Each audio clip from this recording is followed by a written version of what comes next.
नमस्कार दोस्तों, स्वागत है आपका अपने चैनल द कंपेल न्यूज़ में, जिसमें सबसे पहली और बड़ी खबर में आपको बताएंगे कि मतगणना पर क्या लग जाएगी रोक। कोरोना की दूसरी लहर के लिए चुनाव आयोग जिम्मेदार। मद्रास हाईकोर्ट ने की है ये सख्त टिप्पणी, जिसके बाद अब सवाल उठ रहे हैं कि क्या मतगणना पर रोक लग जाएगी। इसी के साथ दूसरी बड़ी खबर में आपको बताएंगे कि बंगाल इलेक्शन में ममता बनर्जी ने मद्रास कोर्ट की टिप्पणी का किया स्वागत।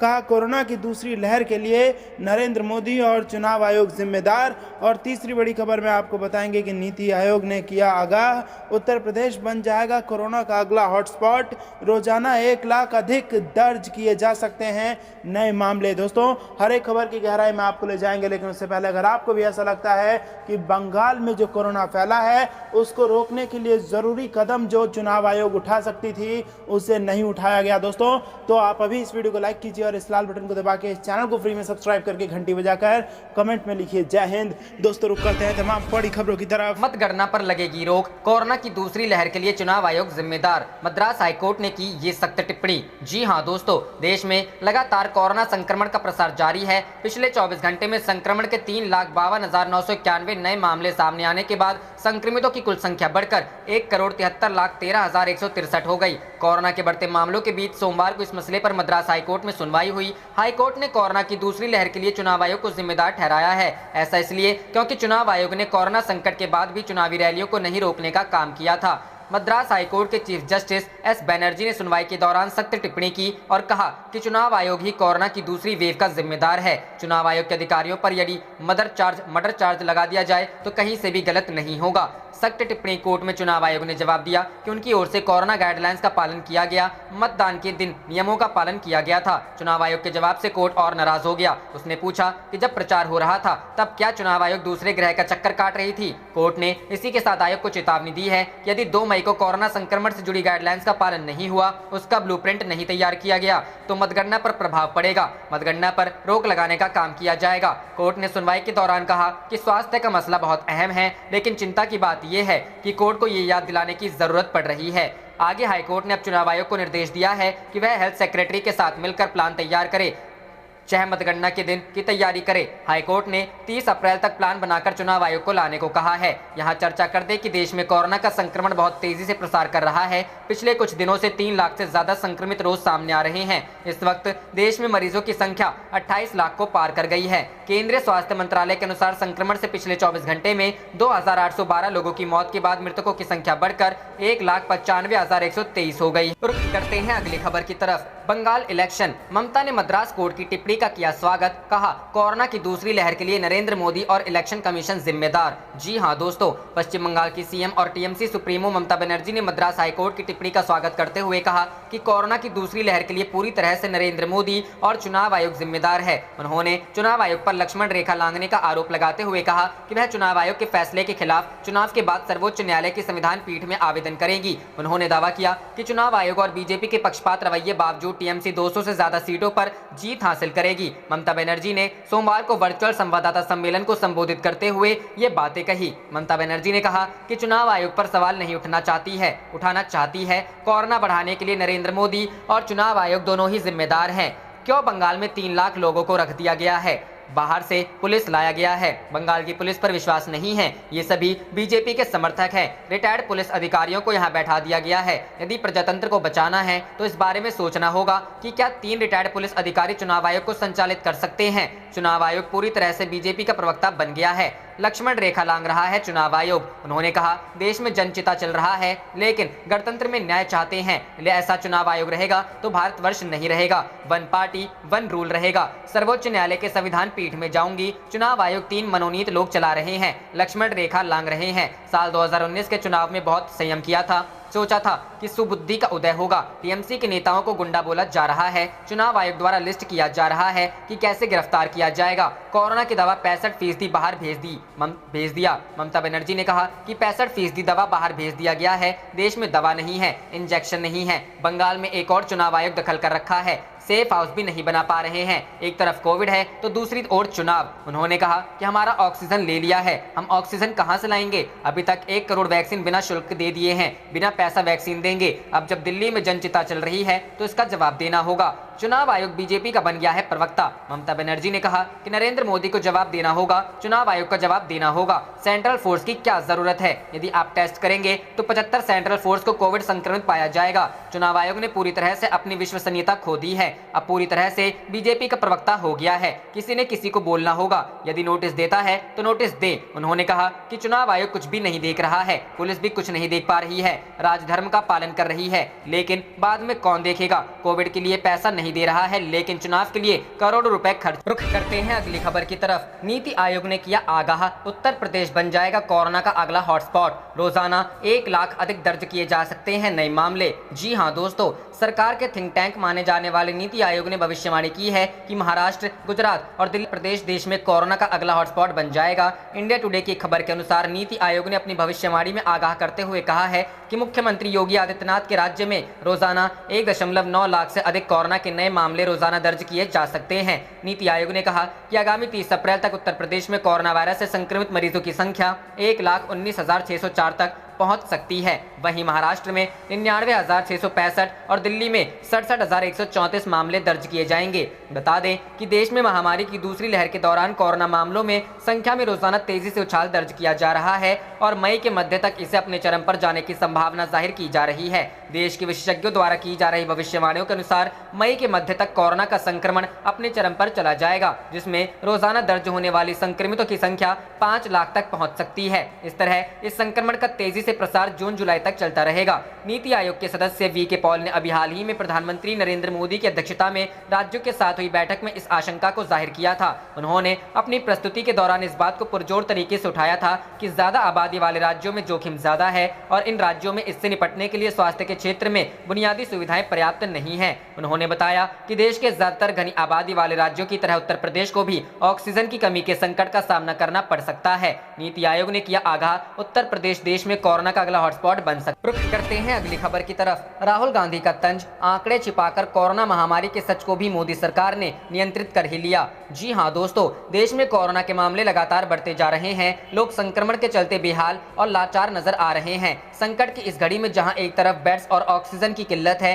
वहीं कोरोना के दौरान होने वाली मौतों के आंकड़ों पर भी सवाल उठ रहे हैं। कांग्रेस के पूर्व अध्यक्ष राहुल गांधी ने सोमवार को अपने ट्विटर अकाउंट पर एक ट्वीट करते हुए केंद्र सरकार पर निशाना साधा है। राहुल ने अपनी ट्वीट में लिखा, रोजगार और विकास की तरह केंद्र सरकार कोरोना का असली डेटा भी जनता तक नहीं पहुंचने दे रही। महामारी ना सही, महामारी का सच तो नियंत्रण में कर ही लिया। इससे पहले राहुल गांधी ने वैक्सीन को लेकर एक ट्वीट करते हुए कहा कि चर्चा बहुत हो चुकी, देशवासियों को वैक्सीन मुफ्त मिलनी चाहिए, बात खत्म। राहुल ने अपने ट्वीट में कहा कि मत बनाओ भारत को भाजपा सिस्टम का विक्टिम। राहुल गांधी अक्सर ट्विटर के जरिए केंद्र सरकार पर निशाना भी साधते रहते हैं। हाल ही में राहुल गांधी ने ट्वीट करते हुए लिखा था, सद्भाव से केंद्र सरकार से अपील है कि पीआर व अनावश्यक प्रोजेक्ट पर खर्च करने की बजाय वैक्सीन, ऑक्सीजन व अन्य स्वास्थ्य सेवाओं पर ध्यान दें। आने वाले दिनों में ये संकट और भी गहराएगा। इससे निपटने के लिए देश को तैयार करना होगा। वर्तमान दुर्दशा असहनीय है। बता दें कि 24 घंटे में देश में कोरोना के 3.5 लाख से ज्यादा केस सामने आए हैं, जबकि 2,812 मरीजों ने दम तोड़ दिया। इन सबके बीच 24 घंटे में 2,19,000 से ज्यादा मरीज अस्पताल से डिस्चार्ज किए गए।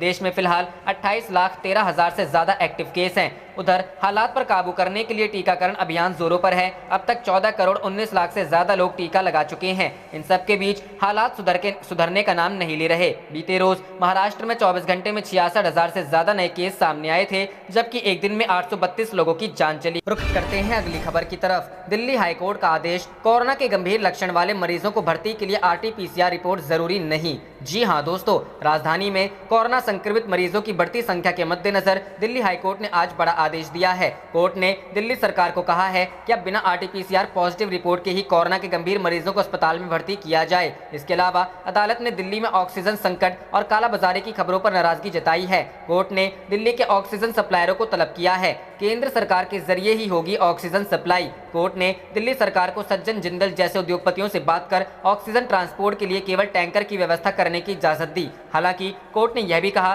कि ऑक्सीजन की सप्लाई केंद्र सरकार के जरिए ही होगी। केंद्र का कहना था कि राज्य सरकार अगर खुद बिजनेसमैन से बात कर बिना केंद्र को विश्वास में लिए ऑक्सीजन हासिल करेगी तो ये भ्रम की स्थिति ही पैदा करेगा। कोर्ट ने आइनॉक्स कंपनी द्वारा उठाए गए मुद्दे को रिकॉर्ड कर लिया। कंपनी ने शिकायत की है कि उसके टैंकर को राजस्थान सरकार ने रोका था। कोर्ट में सुनवाई के दौरान एसजी तुषार मेहता ने कहा कि अगर इस तरह की हरकत हुई तो केंद्र कड़ी कार्रवाई करेगा। कोर्ट ने इस पर राजस्थान द्वारा ऑक्सीजन की सप्लाई के लिए जा रहे टैंकर को रोके जाने पर आपत्ति जाहिर की। कहा केंद्र सरकार ने तुरंत टैंकर रिलीज किए जाने की बात कही है, पर इस तरह की हरकतों के लिए कोई जवाबदेही तय होनी चाहिए। दिल्ली में कोरोना मरीजों के लिए ऑक्सीजन संकट के मामले की सुनवाई के दौरान कोर्ट ने कहा कि हम राजस्थान सरकार से भी ये उम्मीद करते हैं कि वह इस कोर्ट और केंद्र सरकार के दिशा निर्देशों का पालन करें। ऑक्सीजन की सप्लाई करने जा रहे टैंकरों को रोकना सैकड़ों लोगों की जिंदगी को खतरे में डालने जैसा होगा। अगर किसी राज्य को ऑक्सीजन की जरूरत है तो केंद्र से बात करे। दिल्ली हाईकोर्ट ने आदेश दिया कि दिल्ली सरकार के चीफ सेक्रेटरी ऑक्सीजन संकट से निपटने के लिए कोर्ट के लिखित आदेश का इंतजार किए बिना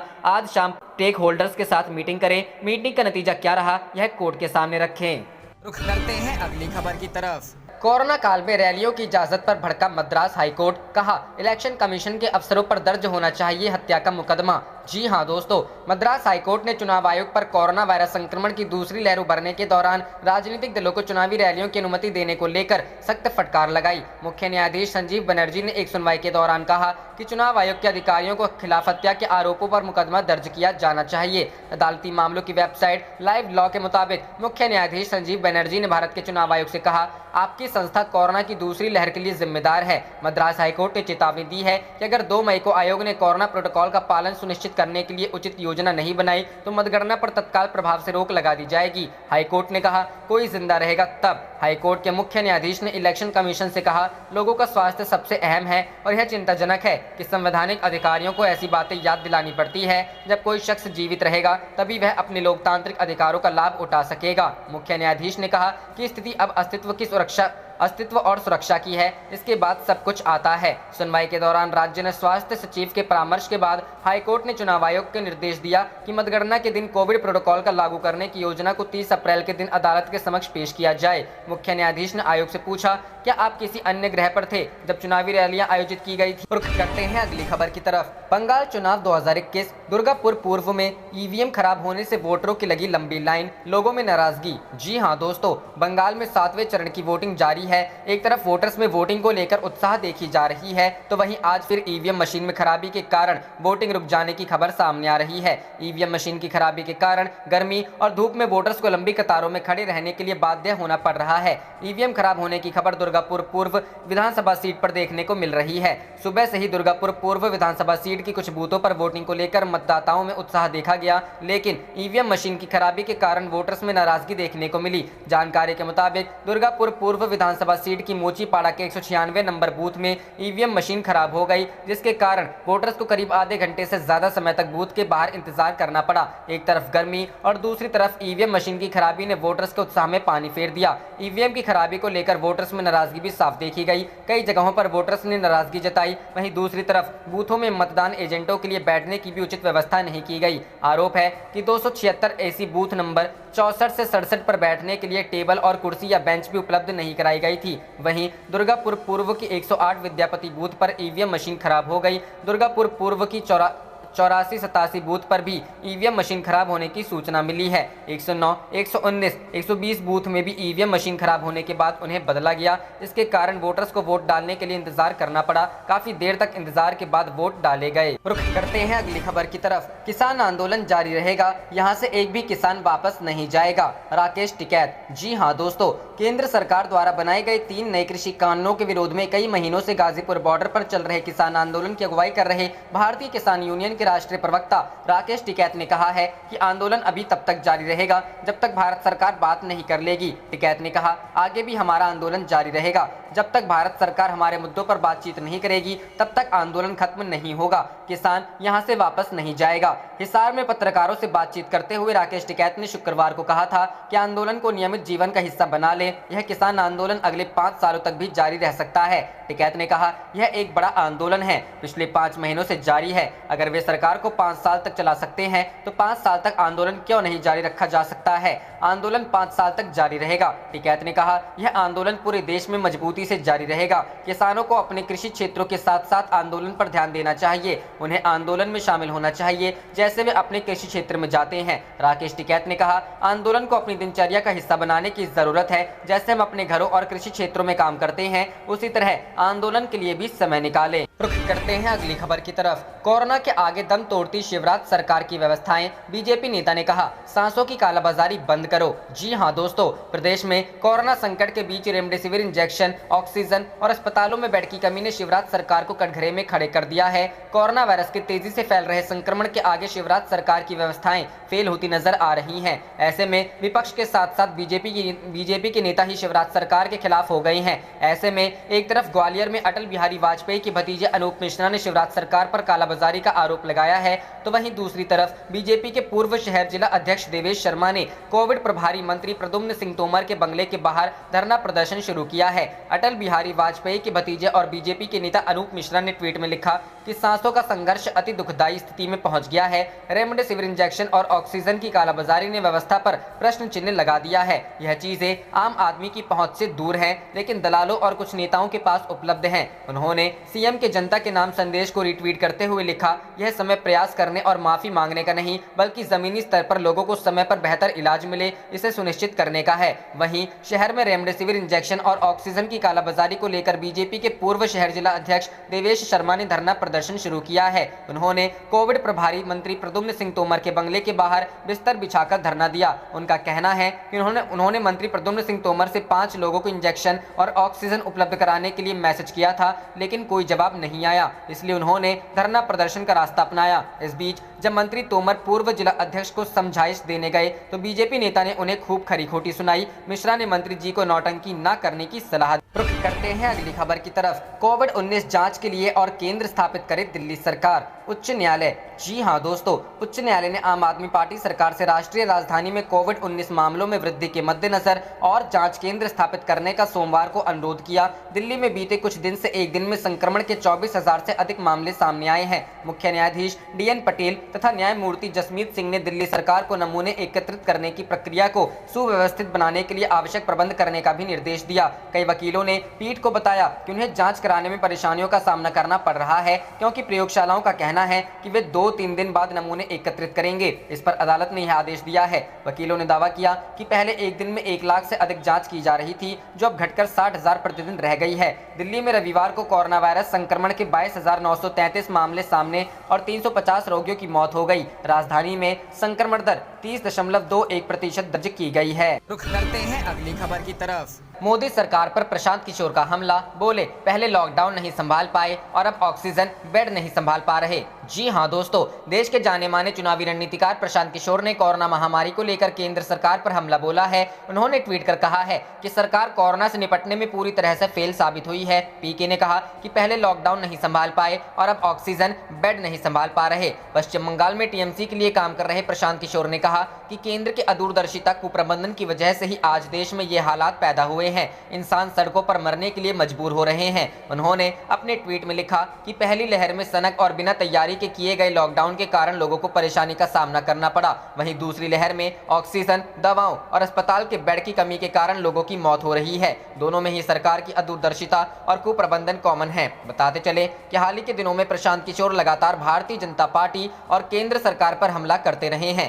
कुछ दिन पहले बीजेपी की तरफ से एक ऑडियो चैट वायरल किया गया था, जिसके बाद बीजेपी ने कहा था कि पीके ने बंगाल में हार मान ली है। उस घटना के बाद प्रशांत किशोर ने एक के बाद एक कई न्यूज चैनल को इंटरव्यू देकर अपनी बात रखी थी। बताते चले कि देश में कोरोना का कहर बढ़ता ही जा रहा है। रविवार को जारी आंकड़ों के अनुसार पिछले 24 घंटे में देश में 3,49,691 नए मामले सामने आए हैं। इस दौरान 2,767 लोगों की मौत हुई है। देश में अब तक 1,92,311 लोगों की कोरोना से मौत हो चुकी है। कोरोना संकट के बीच बंगाल में 2 चरण के चुनाव बचे हुए हैं। सोमवार को 7वें और 29 अप्रैल को 8वें चरण के लिए वोट डाले जाएंगे। अब तक 6 चरण के मतदान हो चुके हैं। हाल ही में कोरोना के मामले बढ़ने के बाद चुनाव आयोग ने फिजिकल चुनाव प्रचार पर रोक लगा दिया था। रुख करते हैं अगली खबर की तरफ। पीएम मोदी पर बरसी ममता बनर्जी। कहा, लोगों की रुचि कोविड की बात में है, न कि मन की बात में। जी हां दोस्तों, पश्चिम बंगाल की मुख्यमंत्री ममता बनर्जी ने रविवार को कहा कि लोगों की रुचि अब प्रधानमंत्री नरेंद्र मोदी की मन की बात कार्यक्रम में नहीं है, बल्कि इसकी जगह वे कोविड की बात सुनना चाहते हैं, क्योंकि महामारी में ऑक्सीजन और टीके की कमी की वजह से जीवन मुश्किल हो गया है। इससे पहले मोदी ने आज अपने मासिक रेडियो कार्यक्रम मन की बात में कहा कि कोविड-19 की लहर ने देश को हिला दिया है और लोगों को टीकाकरण कराना चाहिए। मुर्शिदाबाद जिले के सभागार में पार्टी कार्यकर्ताओं के साथ बैठक के दौरान बनर्जी ने कहा कि मोदी और केंद्रीय गृह मंत्री अमित शाह उस समय बंगाल पर कब्जा करने की योजना बनाने में व्यस्त थे जब कोरोना वायरस महामारी की दूसरी लहर को नियंत्रित करने के लिए उचित कदम उठाए जाने चाहिए थे। बनर्जी ने कहा कि इसकी मन की बात में रुचि है, अब लोग कोविड की बात सुनना चाहते हैं। अगर 1000 लोगों की भीड़ में एक संक्रमित है तो वह सभी को संक्रमित कर सकता है। केंद्रीय अर्धसैनिक बलों के 2 लाख जवान उत्तर प्रदेश, राजस्थान और दिल्ली जैसे राज्यों से आए और वे अनजाने में वायरस के वाहक हो सकते हैं, क्योंकि निर्वाचन आयोग द्वारा उनकी RT-PCR जांच नहीं कराई। रुख करते हैं अगली खबर की तरफ। कोरोना वायरस बंगाल में कोरोना के 15,889 नए मामले। कोलकाता में जांच कराने वाला हर दूसरा व्यक्ति मिल रहा संक्रमित। जी हां दोस्तों, पश्चिम बंगाल में रविवार को कोरोना के 15,889 नए मामले सामने आए और 57 लोगों की मौत हुई है। इधर लोगों ने मास्क नहीं पहनने, जहां तहां थूकने, शारीरिक दूरी नहीं मनाने और चुनावी सभाओं में कोरोना नियम की जो धज्जियां उड़ाई हैं, उसका नतीजा अब सामने आने लगा है। आप देख रहे थे आपका अपना चैनल जय हिंद जय भारत।